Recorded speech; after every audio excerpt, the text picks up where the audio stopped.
मार्क्सवादी कम्युनिस्ट पक्षाचा मोर्चा डहाणू तालुक्यातून चारोट येथून काल पायी निघालेला होता आणि त्याच्यानंतर काल रात्री 30 किलोमीटरचा प्रवास पायी करून काल मोनोर येथील शगुन मैदानावर रात्री वस्तीला थांबला होता आणि त्यानंतर आज पुन्हा मोनोर येथून पालघर जिल्हाधिकारी कार्यालयावर संध्याकाळी 6च्या सुमारास हा मोर्चा धडकला।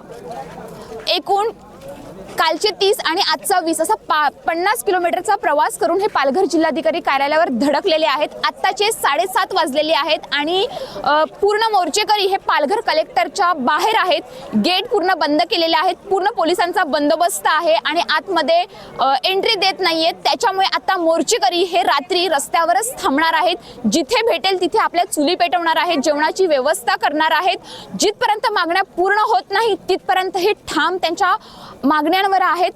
आता बघूया का काय होतं नक्की, कारण आतमध्ये तर प्रवेश दिलेला नाहीये आणि बघायला गेलं तर हा ऐतिहासिक मोर्चा आहे। 50,000च्या वर ह्या मोर्चामध्ये पायी सगळे नागरिक निघालेला आहेत। तसंच बघायला गेलं तर ह्या मोर्चाला कुठल्याही प्रकारचं गालबोट सुद्धा लागलेलं नाही। प्रत्येक नागरिक, प्रत्येक मोर्चेकरी हा शिस्ताने एकदम शिस्त पाळूनच हा कलेक्टरच्या दालनामध्ये पोहोचलेला आहे। पण इथे आल्यानंतर त्यांना निराशा मिळालेली आहे, कारण पूर्ण गेट पूर्ण बंद केलेला आहे आणि पूर्ण पोलिसांच्या बंदोबस्तामध्ये हा मोर्चा आहे आणि ह्या ठिकाणी पूर्ण नागरिकांना बाहेरच ठेवलेला आहे। तर आज रात्री ह्यांचा मुक्काम आहे आणि जिथपर्यंत मागण्या पूर्ण होत नाही ते बोललेले आहेत की 3 दिवस लागो 4 दिवस लागो, जिथपर्यंत मागण्या पूर्ण होत नाही तिथपर्यंत हे ठाम आहेत। आपण पालघर जिल्हाधिकारी कार्यालयाच्या दालनाच्या बाहेर उभे आहोत। आपल्यासोबत विनोद निकोले सर आहेत। सर, काय बोलणार? कालपासून हा मोर्चा सुरू झालेला होता, आज तुम्ही कलेक्टरला संध्याकाळी 6:30च्या सुमारास पोहोचलेले होते। आता पोलिसांचा पूर्ण बंदोबस्त आपल्याला बघायला मिळतो। तुमचं नियोजन कशा प्रकारे असणार आहे पुढचं? हे बघा, जवळजवळ 70 किलोमीटर पायी चालून हे सर्व आमचे शेतकरी कामगार या ठिकाणी पोहोचलेले आहेत। मोठ्या प्रमाणामध्ये सर्व महिला भगिनी आहेत। खरं म्हणजे आमचं असं एक अपेक्षा होती की हा सर्व जेवढे पण हा जो माप आहे, जे 50-60 हजार जे लोक आहेत हे जिल्हाधिकारी कार्यालयामध्ये जो हे जे आवार आहे किंवा प्रिमायसेस आहे त्याच्यामध्ये सर्व बसू शकले असते।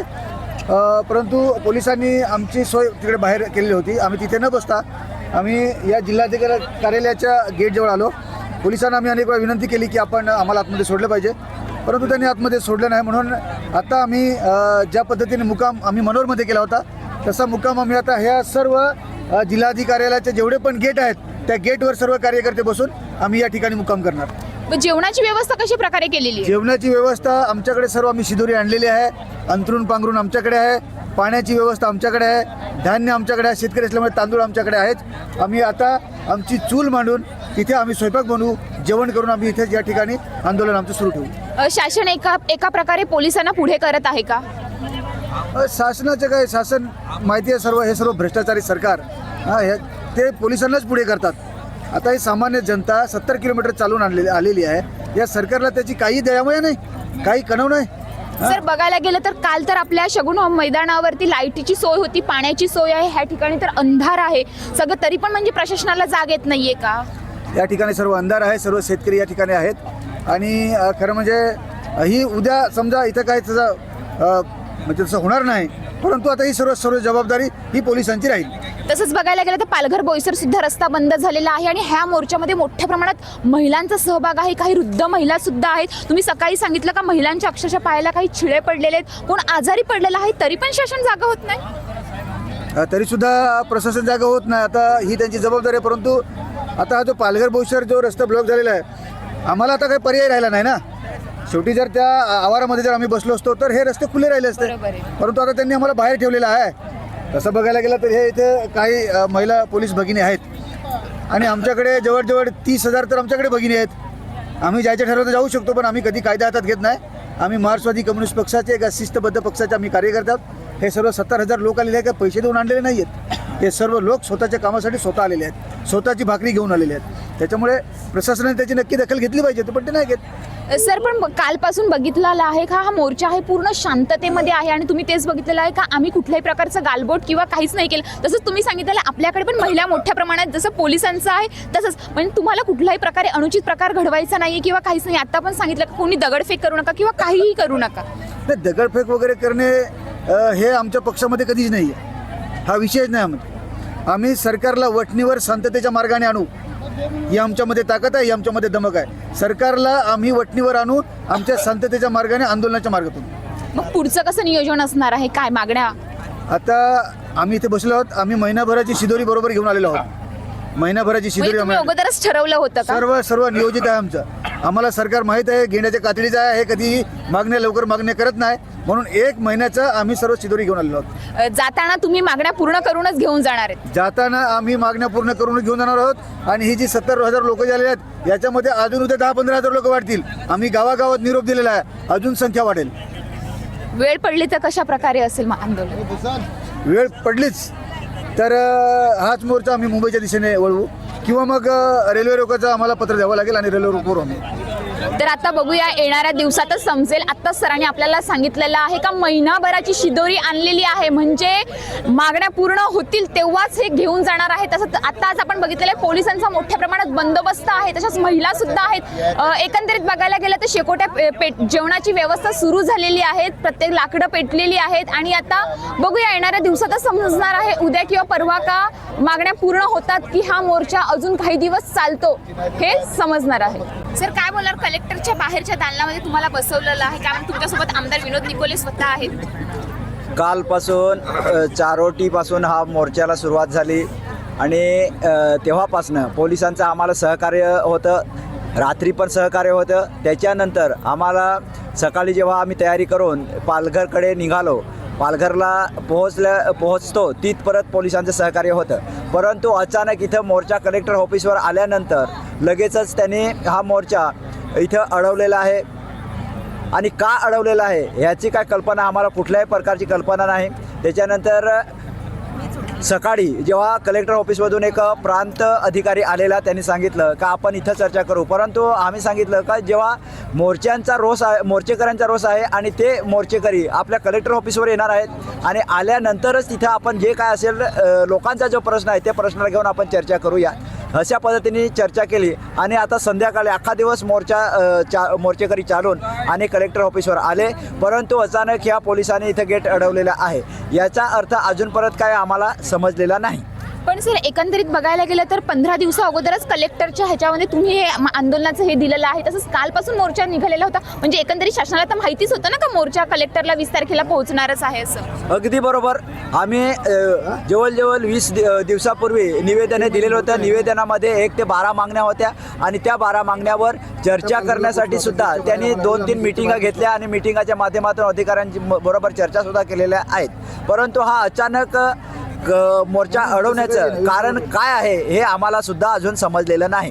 आता परत जेव्हा आम्ही मोर्चे घेतले तेव्हा आलो तर कलेक्टरच्या आवारामध्ये जाऊन तिथं मोर्चेकरी थांबतात. मोर्चेकरी थांबल्यानंतर आम्हाला चर्चेला बोलवतात. चर्चेला बोलवल्यानंतर जे काय प्रश्न इथं सुटण्यासारखे असतात त्याच्यावर चर्चा करून आणि ते प्रश्न सोडवले सुद्धा आहेत. बाकी ज्या शासन लेवलला जे विषय आहेत त्याच्यावर चर्चा करण्यासाठी पुढील तारीख किंवा काय असं दिलेलं आहेत. परंतु आज अचानक मोर्चा अडवण्याचं हे पोलीस प्रशासनाचं धोरण आहे की सरकारचं धोरण आहे हे अजून परत आम्हाला समजलेलं नाही.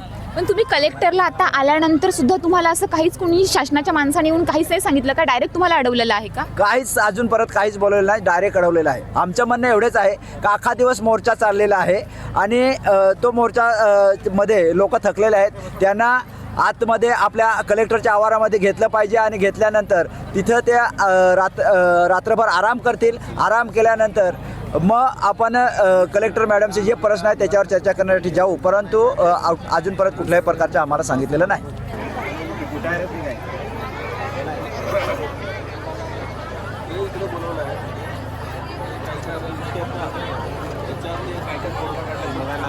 आज जातावर काय बोलायचं नाही बरोबर ना? सांगायला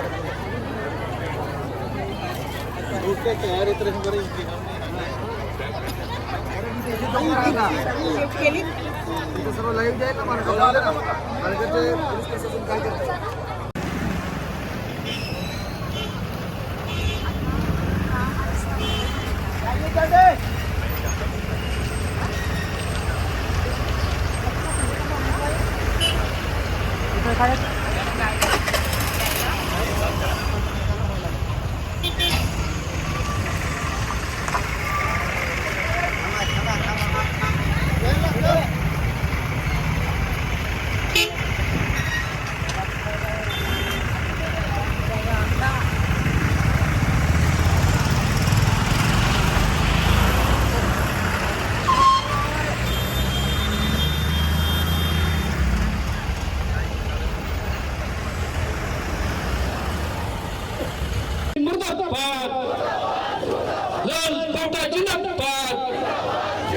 देशघातकी मोदी सरकार मुर्दाबाद, देशघातकी मोदी सरकार मुर्दाबाद, आम जनता का शोषण करने वाला मोदी सरकार मुर्दाबाद रहेगी। मोदी तेरी दादागिरी किसानों पे नहीं चलेगी, मोदी तेरी दादागिरी मजदूरों पे नहीं चलेगी, मोदी तेरी दादागिरी मजदूरों पे नहीं चलेगी, मोदी तेरी दादागिरी युवाओं पे नहीं चलेगी।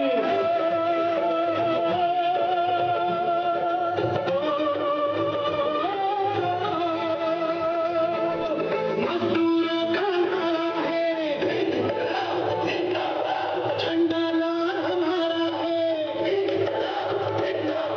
मजदूरों का नारा है, झंडा लाल हमारा है, मेहनत करने वालों ने दौलत वालों को ललकारा है।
अशाच ताज्या बातम्यांसाठी आमच्या न्यूज पोलीस रिपोर्टर चॅनलला लगेच सबस्क्राईब करा आणि बेल आयकॉन दाबायला विसरू नका।